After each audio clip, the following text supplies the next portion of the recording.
Well, I want you to know, if there's anybody they call sir in Hollywood, this is the man. Aren't you something? This is truly $1 billion gross all his movies around the world. $1 billion. More money than any other.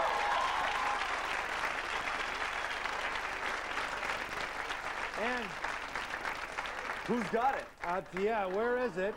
Where is it? They're giving you a nice round number. They're saying you're worth 100 mil. Yeah. That's your business. That's before marriage. And you're... You know, little fine print, before marriage, BM. Yes. And you're drug-free. Sorry. As a matter of fact, not a bad way to present here. You've lifted a lot of weight. Yeah. Over the years, starting with an axle that you had as a kid. Mm-hmm. Please let me just go back here for a second. You're born in Hell's Kitchen in New York City. Right. You had a very rough childhood. Your parents divorced, and then you were in Philadelphia. Now you're back in New York. You remember actually hanging onto your mother's leg as she's walking out the door with your father. Yeah, it was that moment of departure where he said, I have to leave now because of certain situations and the confrontations that were becoming rather, I guess, physical at the time. So she had to leave, and it was, you know, you say, this is it. And it really is, it becomes extremely melodramatic, but when you're in that situation at the time, I mean, I panicked. Now, these are very, you would come home at night alone and lie on the living room floor. Isn't that so? Yeah. Now, I know you don't want a telethon. This is not feel sorry for Sly. Phone in. But here's the point. I mean, I can't, you know, a lot of folks don't ever survive, carry this legacy of loneliness, rejection. Kids made fun of you. You were kind of, they call you Sylvia. That's hard to believe, but they did, didn't they? I guess it's that chiffon I used to wear to school every day. I don't know. You did take abuse, though, am I right? Yeah, a little bit, because I had a very crooked mouth, even more so than now. And you know, growing up, any affirmity that you have, right away, kids zero in on it. So, but it's not so bad. I mean, compare it to most people, I mean, I got off light, seriously. But, yes, you did. But now you're 17 years old, and you come to Hollywood. You write this movie that they want somebody else to star in. You keep it. And here we are, an Oscar nomination for Rocky 1. Right. I mean, God, if there's anybody in the world that can... an Oscar winner. And now here we are, Rocky 5.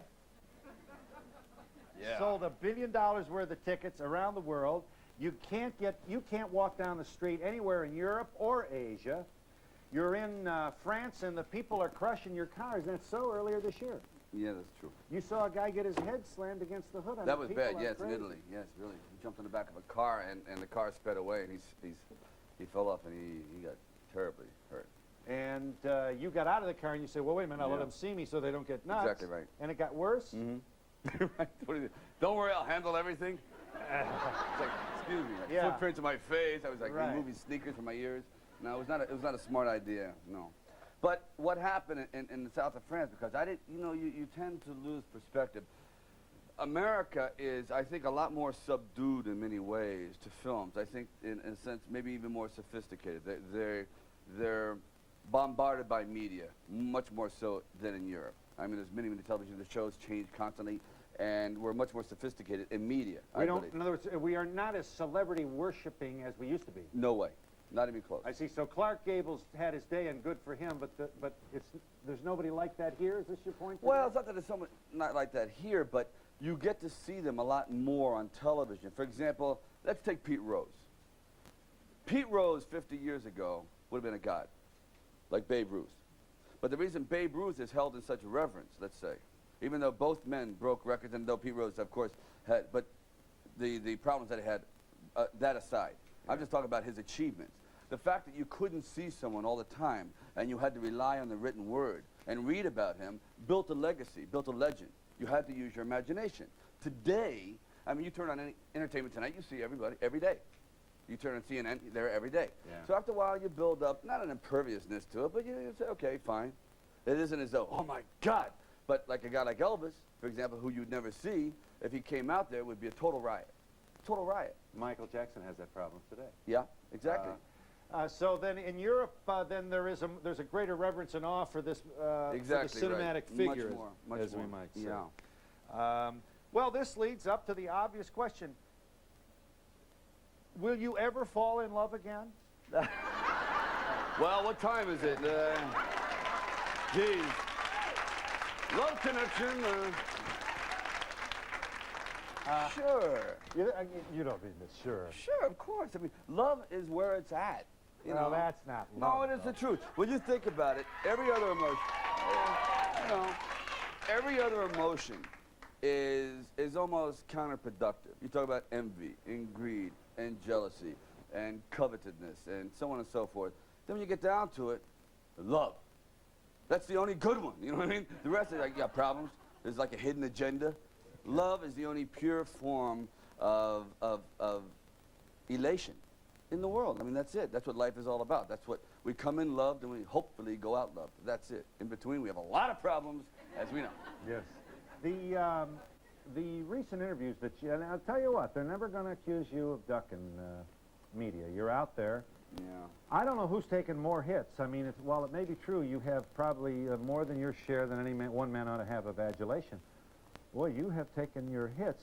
You know, I've never seen you get cranky or try to get even with somebody on the air, or did I miss the show? No, at first, early on, I did try to rebel. Then I realized that is just, it's totally futile. I mean, you sit there and you say, okay, what do the critics know and this and that? And you go, wait a minute.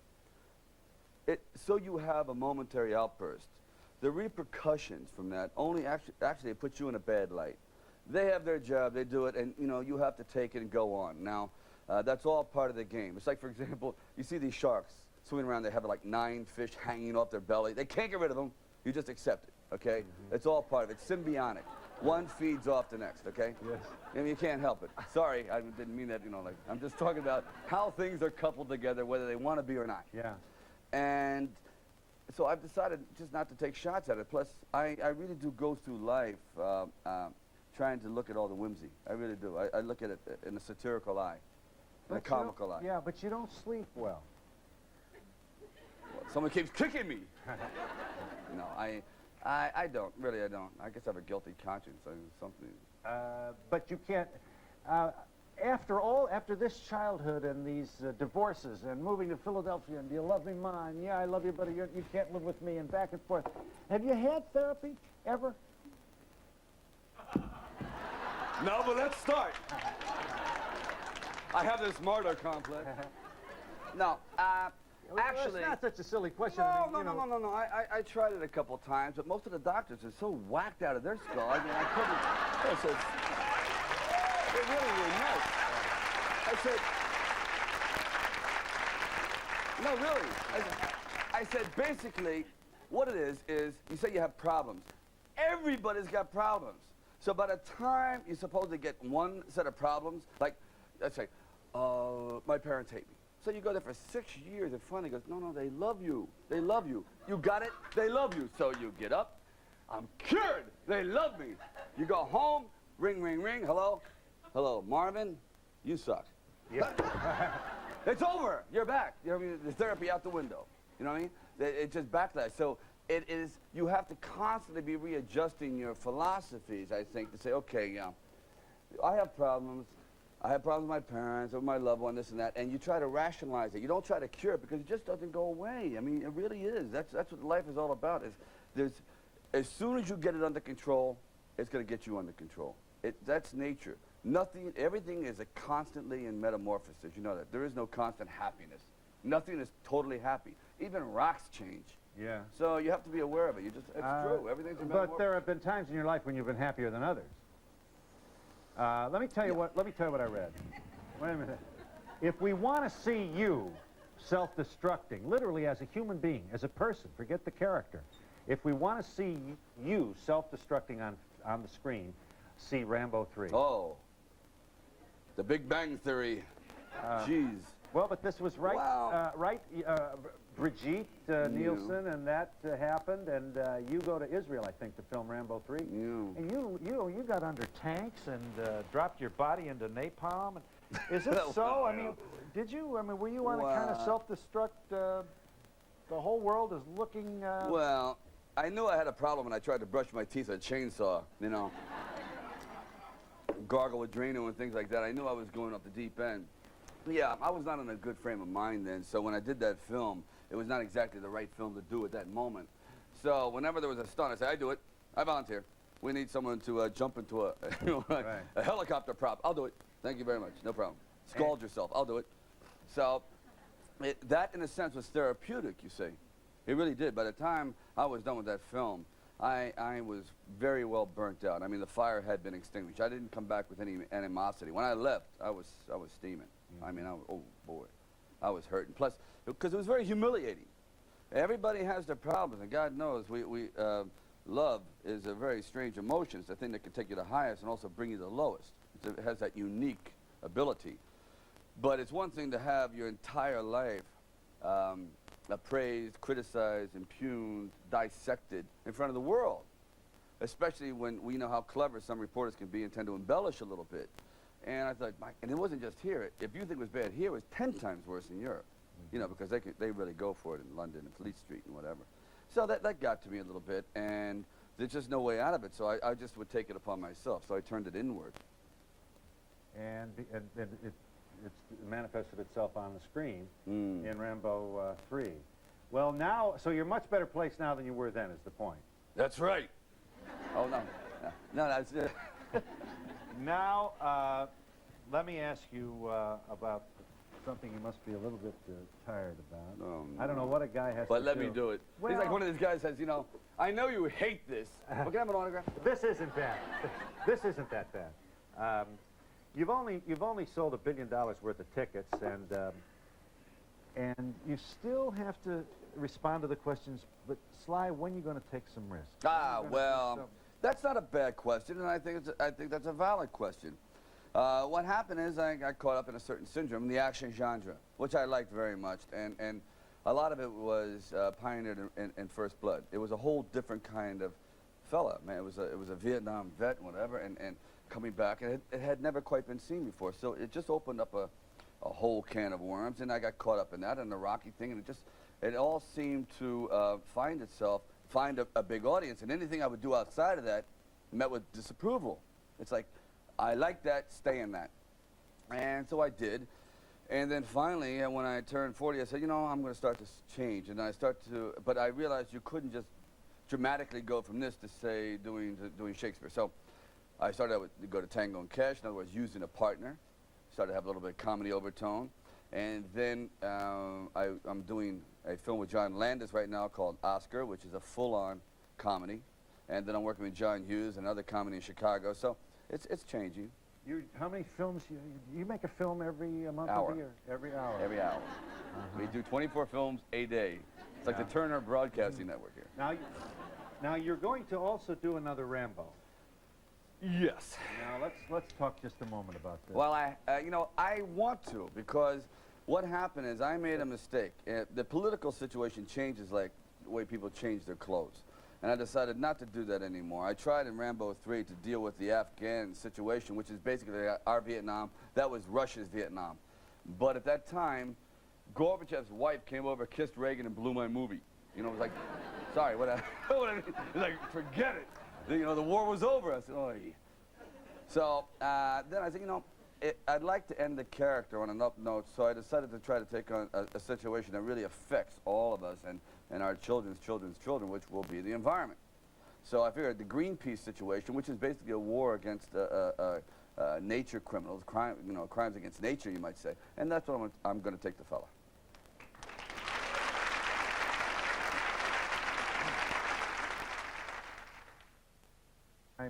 For our audience, damn guns in Rambo. Do you feel any? I don't like it. Excuse me. Let me explain something. Killed in New York City. Wait a minute. Hold it. You're right. You are right. And do I think people imitate films? Yes. Now, here's the double edge. You're dealing with a character that's in a war. So he's got to use weapons. Granted. But you also have people that take it out of context and flip out and say, oh, I am Rambo, and they go on a rampage in London. So right away, you're held responsible for that. Yes, I think that I'm caught in a situation. How do you do a war film without guns? See what I mean? So that's the problem, and that's why I wanted to segue out of it. Well, and you're totally right. You're totally right. But I think what's happening now, Phil, is a lot worse than so-called the jingoistic military Vietnam flashback films. Right now, you have films that are so heinous, that are taking place supposedly urban situations, where you see guys, I mean, true bloodbaths that make Rambo seem like Pee Wee Herman in comparison. I mean, the films, have you seen them lately? Well, I mean, the body count this summer, it's astounding. So what's happened is I think you're going to see a rollback in the so-called action genre because we have gone as far. It's like the age of breaking glass. If the lead does not go through a window every 3 minutes, the movie's over. You know what I mean? So Yeah. it's that kind of a thing. I think that you can't do a war movie without guns, and just don't get crazy. But Platoon had guns. Born on the Different 4th of July had guns. Yeah. The issue is not so much the use of the guns. The issue is, look what a man I am, and look what this big thing I'm carrying, and the whole phallic kind of glory. If you're 13 years old, and you know, maybe your mother and your father are divorced, I'm asking whether or not you wouldn't have second thoughts about this kind of violence as macho, something to emulate, which most certainly Rambo was for the pre-adolescent, to be sure. No, I agree with you. See, when we did that, now you're talking about 1981, that was new. And the long-range effects really hadn't come full circle. I didn't realize it until we got to 3. I said, my God, everything has come home to roost. And I didn't realize, of course, Rambo had, I guess, was much more of a focal point because all of a sudden, you know, Reagan talked about it and everything else. So Rambo-ized this and Rambo-ized that. So I became kind of like this banner boy for anti-violence and a target for anti-violence. So you're right. Yes, I think there has to be a lot more of a concerted effort on how you do it. But again, Platoon is a different story. It's much more of a psychological story dealing with situation. Rambo is a fantasy.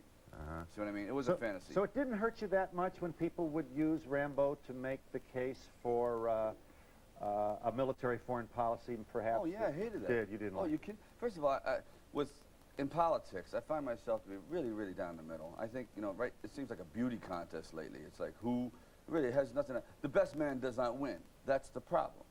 That's the big problem. And when they said Rambo's a Republican, right away I was associated with that, militaristic and so on, and that made had a big problem for me. So because this town, for example, is extremely liberal. So believe me, extremely liberal. And I said, wait a minute, there he is. He's the arch enemy. I said, what are you, nuts? It was a performance. Yeah. It's not me. I don't go home in a bandana with an M60 on my back. It'd be easy to get a seat on the bus, but I don't do that. Yeah. Did you? I missed it. Did you say out loud that you were a Republican? No, that Rambo was a Republican. As a matter of fact, you kind of lean toward the left, don't you, Sly? Well, I'll tell you the truth. I mean, I think a lot of the virtues of the left are intriguing. I mean, you know, the ideology is the best. It really is. I would think you probably do. Certainly you support the environment. Everybody says that's easy. The head of the Marine contingent in the Persian Gulf asked you to come, did he not? Yeah. He asked you to come over. Yeah. Make like a appearance to the guys. Exactly. And you said? Yo, no. I won't go. No, because right away that reinforces the image. Why would he want you to come? He's a Marine. Because you know, it's really interesting. It's the same problem that a lot of the people that have gone to see Rambo say he is Rambo. They still have not got the message that it's a performance. You know, it's really interesting. You think there are guys over there that still... That of course they know it's a difference, but subconsciously, the association is so that bring over Rambo. Don't bring over Stallone. Just to like entertain us, hello, how are you? For you know, just for morale's sake. And I didn't want to fortify that image because I don't think what's going on over there is right. And I don't think, you know, and so why go over there and support it? Yeah. I don't think what's going on over there is right. In what sense isn't it right? Well, I don't want to get into a political thing. Well, it's all right. No, seriously, I believe with our technology today, there has been so many situations in the Middle East that were let's just say people in general were in serious, dire straits. I mean, being annihilated. Nothing was done. Now the fact that we're going to have to pay more for gas, that's the situation to send 500,000 men over there and put their life in jeopardy because Exxon is feeling the pinch. I think that's a problem.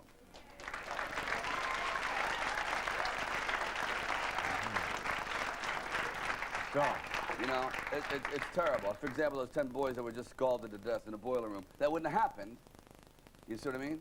And so the long-range effect, it's going to get bad. And today, I mean, weaponry is so ingenious. They could sit there literally 2,000 miles away, and if they wanted to, like, if there was any move that had to be made, it could be made offshore. You don't have to jeopardize one man. They really don't. I mean, those days are over. What the hell have you spent billions and trillions of dollars for? Now you send a poor guy over there with a rifle, you're back in the dark ages again. It's not his fault. He shouldn't be there. What do you pay all your taxes for? You know? To try to protect him. Anyway, I don't want to get on this, so... Well, we might wonder what kind of movie Rambo 4 will be. No, it will. I will be fighting lettuce. Lettuce? Things like that now. Fighting my way out of Rambo 3. Now, just a couple things before we break here. Let's just take a moment. Is her name Jennifer Flavin? Is Yeah. that your girl? Well, yes, it's a girl I see.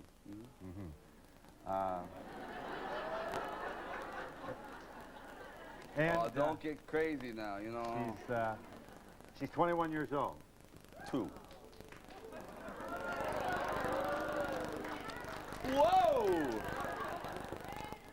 She's 22 years old. Yep, that's Yeah. true. And Thanks, so Phil, what? I appreciate it. That's not against the law. No, it's great. I appreciate that. Well, I mean, what have I said that's not already been in the paper? Oh, you know. But it's great to go from Hussein to Jennifer. Yeah. It's like segue right in. You obviously must be gun shy. There's no marriage plans. Negative. No, I'm not very good in the marriage arena. You know what I mean? Thank God, it'd be like Rocky in reverse. You get knocked out every time. Yeah, I think I make a much better boyfriend. We should say that your son good Sage husband. is in your movie. Yeah. He's 14 years old, and your wife was pregnant with him at the time you made Rocky 1. That's the rumor. She was. Matter of fact, it's so interesting. On the exact street corner where the movie begins and ends, you're right, she was 8 months pregnant with him, and here he is now, basically supporting the film. He is the key to the film. And on the same street corner, that's where it ends and that's where it starts, and it was ironic. It wasn't planned that way. That's why I believe in destiny. I really do. I'm a fatalist that way. Yes, ma'am. I would just like to know if I've seen your mother on other talk shows.